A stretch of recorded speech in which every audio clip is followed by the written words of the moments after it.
This is a normal curve. What makes it so normal, though?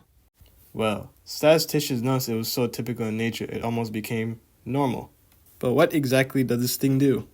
Let's apply to fish in the sea of the same species. Specifically, let's randomly sample 30 of them. We'll then measure all 30 of these fish's lengths in inches. Once we have all that, we'll find the average length and the standard deviation, which is the usual spread from the average.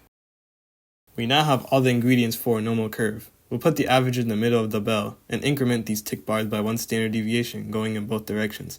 Congrats! You have a normal curve for fish spans. To answer our question from before, a normal curve would let us estimate a probability of a range of lengths that a fish could be. For example, we could find the probability that a fish will fall between 20 and 30 inches. To do that, we have to find the area under the curve, or in fancy words, integrate, between these two bounds. And that is our probability of finding a fish between 20 and 30 inches.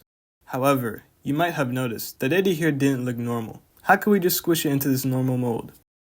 There's 3 reasons. 1. The sample is randomly chosen.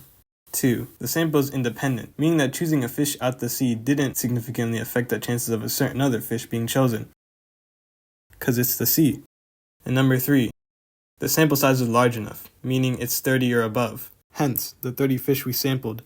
With these 3 criteria, we decide that the data is normal enough. That's what we call the central limit theorem.